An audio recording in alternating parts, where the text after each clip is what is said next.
So hello and welcome back to another episode of the CEO of Fucking Everything.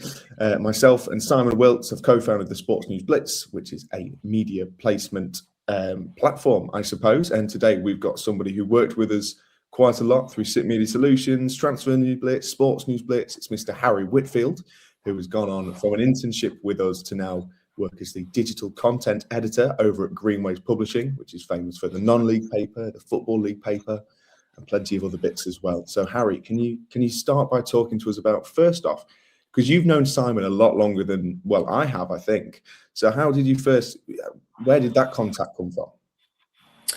Yeah, so it started quite a while back, really, because my dad's involved in the industry as well. So he's the planning editor for the Press Association, and he has been now for donkey's years, a couple of decades we're talking. So Simon worked at PA, and my dad was sort of his mentor, to say the least. So just got to know him quite well and sort of work under him. So it was about 2 or 3 years ago, whilst I was on a 3-year course at the University of Central Lancashire, which is now University of Lancashire, doing a sports journalism degree. And I reached out to Simon about a placement opportunity at Planet Sport. So I did that in the summer of my second year. I did another placement with Planet Sport in the third year. And then once I finished my degree, I sort of reached out to Simon again to see if there was any other opportunities. And that's where I started with SIP Media, starting with Sports News Blitz, writing a few articles for the website. Then it evolved into Transfer News Blitz as well, which was good fun. Sort of me and my best friend, Ed Moss, who's also been involved in SIP Media, sort of running Transfer News Blitz as a site, which was a lot of fun, really, because, the first taste of sort of being in charge of something and producing something. So that was a lot of fun. And that sort of led to other opportunities with other clients. So I'm a big F1 fan, you'll be able to tell, with Lewis Hamilton nicely in the background. So that led to opportunity with Motorsport Week, which I loved every second of that. Sort of writing articles about F1 and getting to be involved in the coverage of F1. It was very exciting. And then there was other opportunities, and one of those was Greenways, and I've been doing that for over a year now, and it's sort of evolved the role, really. It's become from something as simple as learning the art of SEO into being able to write articles and sort of sort all the websites and handle the content going through them, and the socials, and a whole load of stuff. And that's all been possible because of Simon. And sort of he's taken me under his wing, and he's shown me all various things and guided me and shown me the path. And yeah, it's led to where I am now, which is in the very fortunate position of being the digital content editor for such a big company. Oh no, that's brilliant. You talk about how the running of the Transfer News Blitz site was something that was very fun. It gave you your first sense at sort of a management role. Can you talk to us a little bit more about how did that come about? Who Simon obviously approached you with this Transfer News Blitz idea, and then talk to us a little bit more about that and how you feel as though that's helped your work now and what you did, how it's going, all that sort of thing.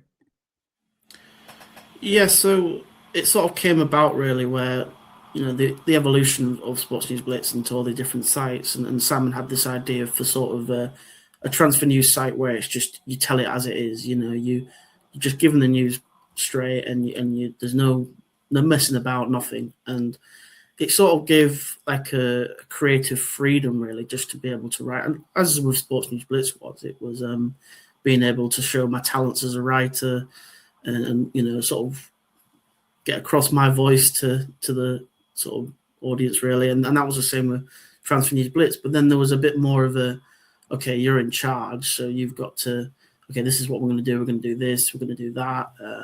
Or we'd like to get something out on that, or this is how we want to frame the story. And then sort of Ed had more of an input in the sort of how it's going to look. So visually, with images and sort of the design on the website. And that was sort of a good combination, really, sort of working together as a unit, being able to produce content for the site. And I really did enjoy that because there's a lot of sort of satisfaction in how something looks on a website, but then there's also a lot of pleasure in being able to write something yourself and sort of give your voice and your opinion on something. So yeah, I really enjoyed working for that, and yeah, it did sort of give me sort of a purpose with it. So yeah, no, I enjoyed it.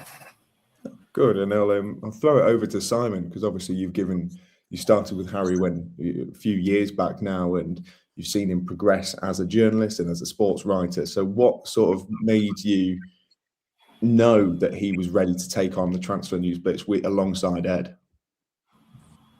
Because I'd been in his shoes. As Harry mentioned, Pete, his dad, was a huge influence on my own career. I also went and did a journalism degree at University of Central Lancashire. Came out with a 2-1, very strong 2-1, nearly got first. Managed to get a traineeship at PA Sport, where Pete worked in Leeds, and rocked up on my first day, started writing some articles and just got them ripped to pieces. Got told I was useless, rubbish, it used to be called, things would be put on the spike. If they were no good, they'd just be spiked. So if you wrote something, they wouldn't tell you how to make it better. This was a newsroom in the 90s. There were different times, Matt. So that resilience, I talk to a lot of students about resilience and saying, like, the one thing I need placement students that want to come and work with us to have is like some personality, a good work ethic, and just a willingness to learn, because it's 28 years in the industry now since I graduated. I graduated in 1997, before you two were born, which is a bit scary. I just kind of I believe in the concept of student journalists and writers and content creators, like having a platform to. At uni, you learn the theory, and especially at uni now, they're quite sort of they're quite polite with you, because it's different now. You pay the lecturers, so they can't be too honest with you. So you need to come and have a real life experience in industry, and that really, the way Pete sort of just took me under his wing and really sort of mentored me and showed me what I was doing wrong and showed me what I needed to do, that was just a huge influence on my career. So when he contacted me and said his son was doing a sports journalism degree, I was very excited. And I've always, since I graduated, since 2001, that's when I got involved with Leeds Trinity University, Matt, where you went, and started being like a guest lecturer, because I just thought, wow, you just learn so much from industry insiders. And I always knew, Matt, I know when we started the podcast, talking to sports commentators and people in the industry, we were like, who'd go after for guests? I was like, you can go after anyone, any name. It doesn't matter who the name are, they'll definitely talk to you, and they'll talk to you for free. And we've found that, haven't we, Matt? You've interviewed countless people, and they've all given up their time to tell you how they broke into the industry, haven't they? They have, and I think because when you're in the industry, you've been in the industry for quite some time, like yourself, and I think it's quite prominent how you say that back in the PA newsroom days, when you were still training, it was kind of a sink or swim situation. It was, if it wasn't good enough, it went on the spike, do it again.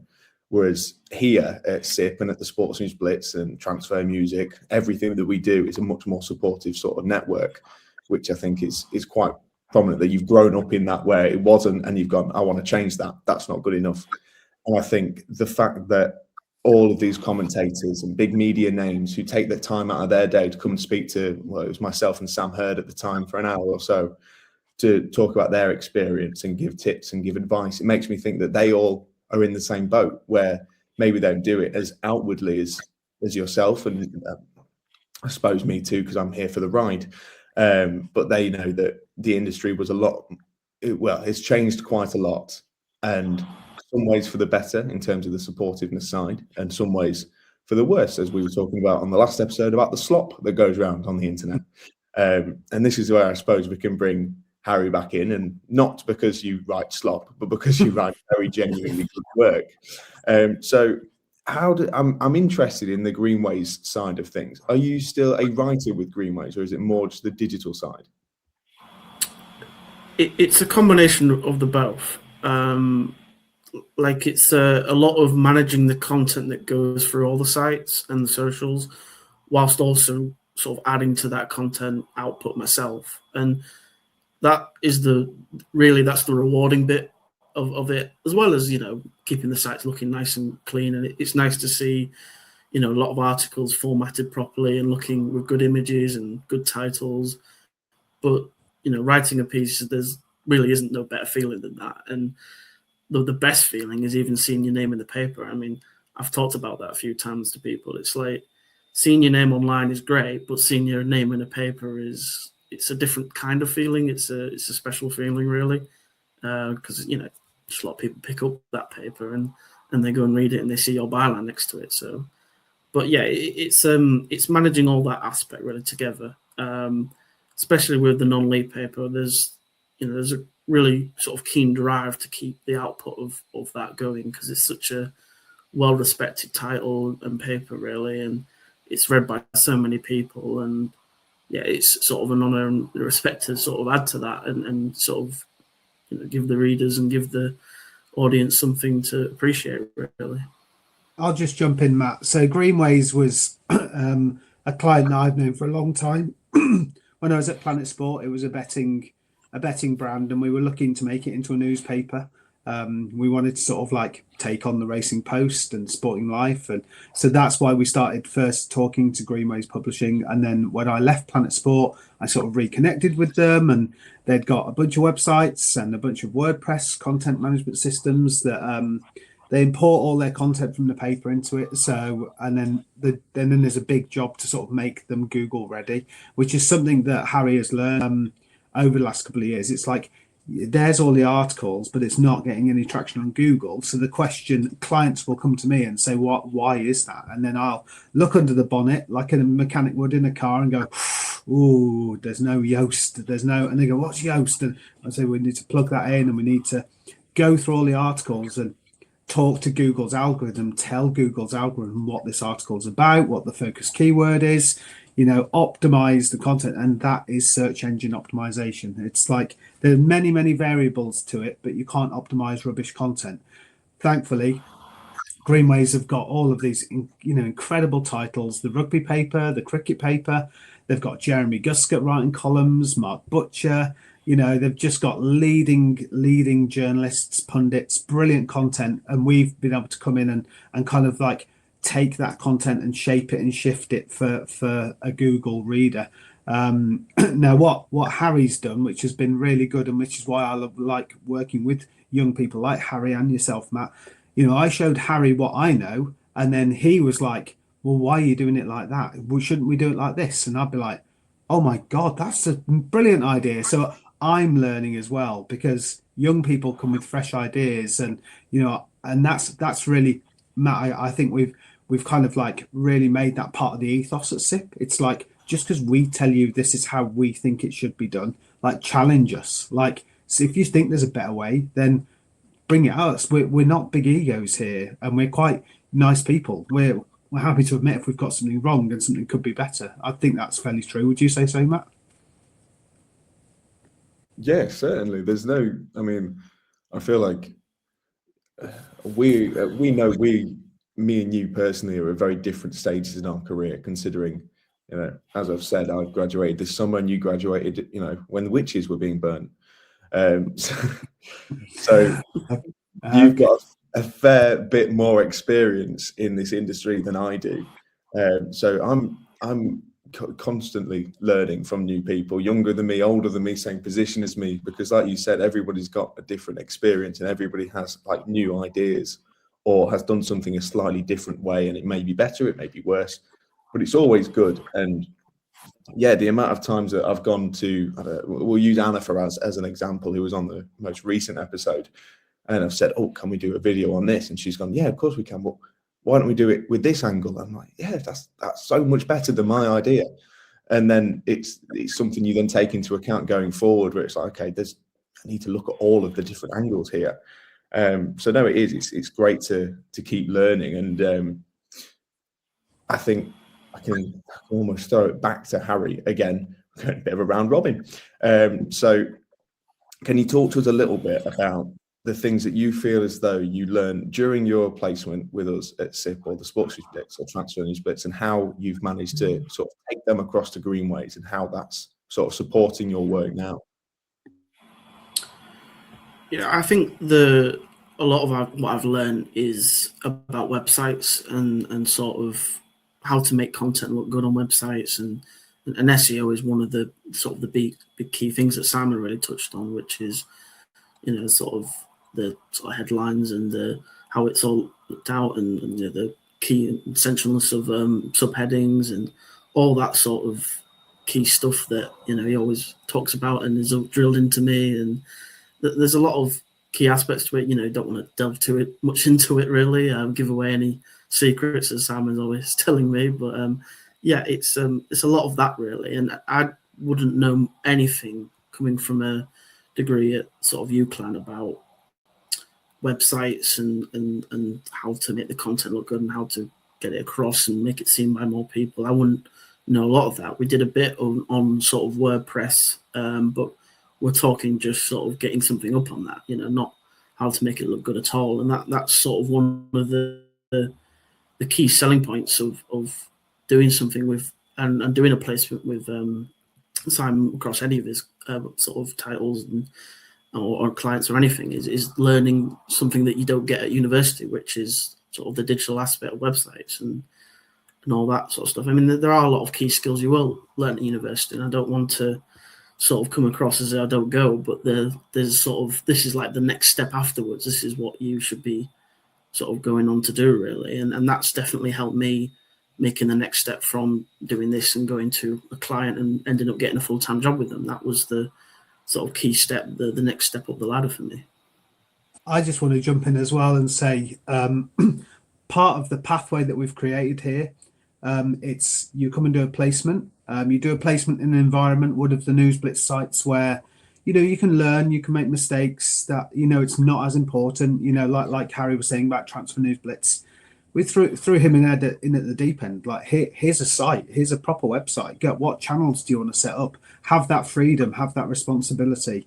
Now I can give that because it's not a client paying me to run a site. It's my own site that I'm happy to give that trust and know that Harry and Ed could have made some mistakes and learn, and that's fine. That's the best way to learn.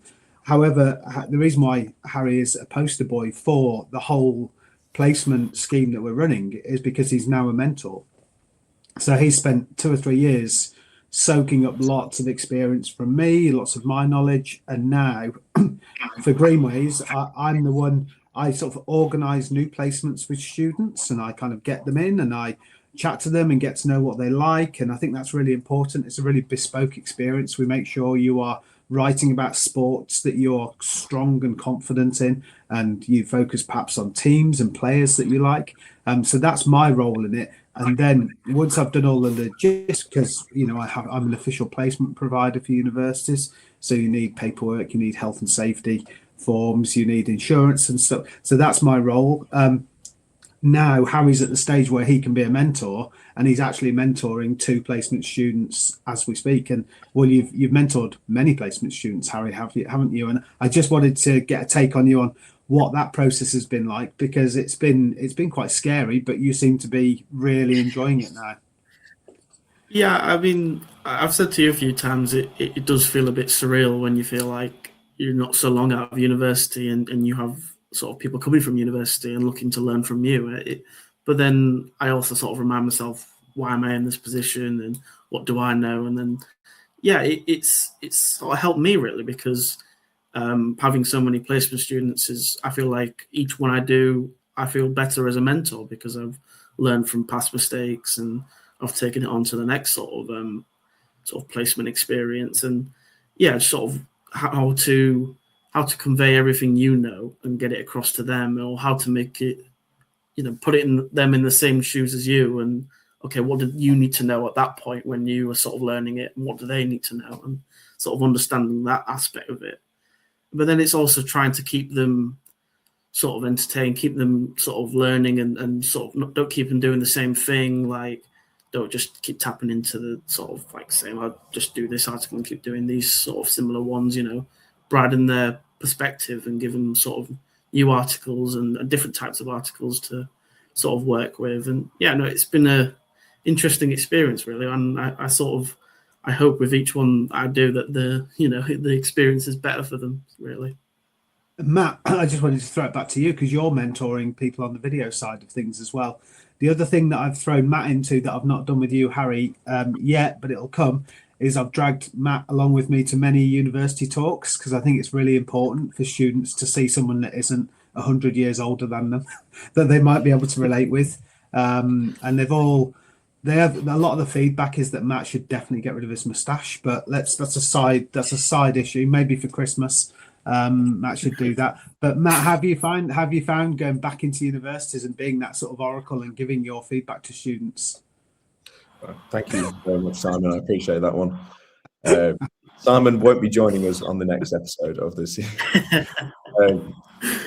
But no, with going into universities, I suppose alluding to what Harry said as well, it's very strange being somebody speaking to students when you were only a student a year ago. And I think a lot of something that comes into my mind is a bit of imposter syndrome, where it's like, well, what have I done to deserve to be here? And then, I don't know, you've got to, and you helped me a lot with this, to be fair, Simon, it's a case of you've got to give yourself credit where credit is due. And but Harry, yourself has done fantastically since leaving uni. I'd like to, I'm quite proud of the fact I'm a fully freelance journalist by the end of the year after graduating. So we have both done well in our fields, and we both do have experience to tell. I think it's really interesting to know, going back with the knowledge that we have now, even though we haven't been out of the game that long or out of university that long, because of how much you can learn in such a short space of time. And I think going back to university is really, I think we sort of have an obligation to push that and say, do a placement, go and get some work experience, because you like in the 8 months or so, 6 to 8 months since I left university, the amount I've learned in the radio industry, the newsrooms, broadcasting is paramount compared to stuff that I'd learned at university, which was really good at the time. But when you move up to an industry standard, it's really quite different. And like we've mentioned before, Simon, it's different styles everywhere that you go. So you do a news week for one radio station, you do that one style for a week, and you think, right, okay, I've got that, that's fine. And you do, and that's brilliant. As soon as you go somewhere else and the style's a bit different, the copy's a bit tighter, it's a bit more conversational, it's a bit more friendly, it's like, oh dear, this is completely different. So the stuff that you learn and how to adapt is brilliant. And I think that's what we've got to kind of portray as we go back to universities and go and do talks and speak to placement students and try and really push it and say, I know you're learning all this theory and that's fantastic, but all the theory won't get you a job at the end of it. What will get you a job at the end of it is like we've heard before, it's hours behind the microphone, or it's articles written and published and subbed, and what have you got which other people haven't got. So I think going back to universities, it's just we have an obligation to push that as much as we possibly can do. I think just to wrap up as well, if we can start wrapping things up, that would be great. One final other tidbit that is really important to anyone that's interested in doing a placement with us, and you guys have really bought into this. A lot of students that I've run placements with over the years have often said to me, what's the one piece of advice that you can give? And that one piece of advice, sorry for the swearing again, is don't be a bellend. Like, be a nice person, be helpful, be polite, be professional. Even if someone's coming at you with some aggression and like whether it's a client that's pissed off or, just meet them with professionalism. And me and Harry were talking about this, that's quite a, that needs experience, but it also needs the person to be like themselves. We're creating something here, but my role is to make sure that I bring the right people into the team and put the right people together. So I just wanted to say, the reason why you two have gone on to achieve so much success since graduating is because of your personality and because of your work ethic and because you're good people. You're trying to help. I've kind of opened a bit of a door for you, but I've sort of said, look, I can open it, but you've got to choose to walk through it. And I would like to think that, the way I sort of manage people and run the communications for SIP Media you've kind of like taken that on board and, just, done it in your own way. But I think people remember you if you're not helpful. And if you are a bell end, people remember, and then that gets talked around. It's quite a small industry. So we want the mantra to be anyone that's done an experience or placement with SIT Media to kind of go, oh, that was a really good experience. I really enjoyed that. And I'd love to go and work with those guys. That's what we're aiming for, isn't it, Matt? Yeah, it definitely is. You don't want people to leave and think, Christ, I'm not going back there. Or you don't want people to leave and think, oh, and their mate said they might be doing a placement with us for a couple of weeks, and they go, really? You don't. That's not the sort of. That's not what we want to create, and that's not what we're not creating, because we know for a fact people want to stay with us, like Harry did, for example, and like Anna has. She's done an internship and she stayed on as freelance alongside other people who have done the exact same thing.